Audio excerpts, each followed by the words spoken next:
Hello bachcho, let's read the question. The question says, in recent years, there has been a decline in the dependency of population on dash, partly because of the disguised unemployment. A. Agriculture, B. Industry, C. Transport sector, D. Banking sector.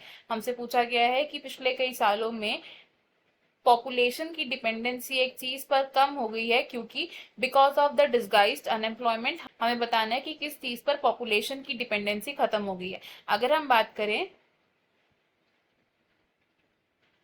Disguised unemployment की, तो disguised unemployment usually कौन से areas में देखी जाती है? In the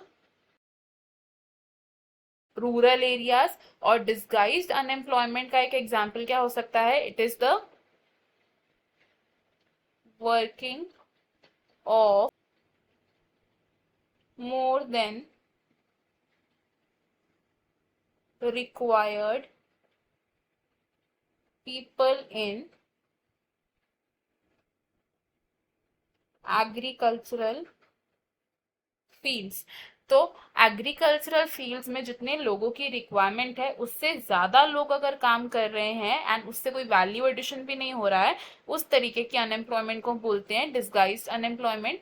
disguised unemployment को हम कॉमनली हिडन अनएम्प्लॉयमेंट भी बोलते हैं, बिकॉज हमें देखने से तो लगता है कि लोग एम्प्लॉयड हैं बट एक्चुअल में उनके काम करने से कोई वैल्यू एडिशन नहीं हो रहा है, तो वो एक अनएम्प्लॉयमेंट है। आप एग्रीकल्चर एग्रीकल्चर इंडिया में सबसे ज्यादा लेबर को अब्सॉर्ब करता है, यानी कि उसको फिक्स करके रखता है। इट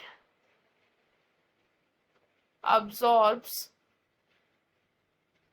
मैक्सिमम लेबर जो फील्ड्स में वर्क करती है मैनुअली।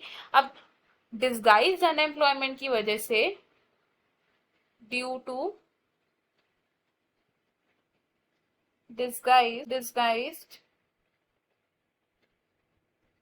अनएम्प्लॉयमेंट, जो लोगों की टेंडेंसी थी to depend on agriculture for the employment sources, ये कम हो गई है। हम क्या लिख सकते हैं? Due to the disguised unemployment the dependency of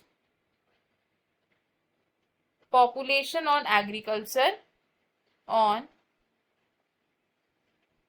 agriculture for employment is declined in the recent years. तो अगर हम अपने ऑप्शन देखें, इसमें से ऑप्शन ए हमारा यहाँ करेक्ट हो जाएगा, option B, option C and option D wrong हो जाएंगे। इस क्वेश्चन में हमारा जो फाइनल आंसर है दैट इज ऑप्शन ए। तो हम यहाँ क्या लिख सकते हैं? We can write option A is correct. I hope you have understood it well. Best of luck. Thank you.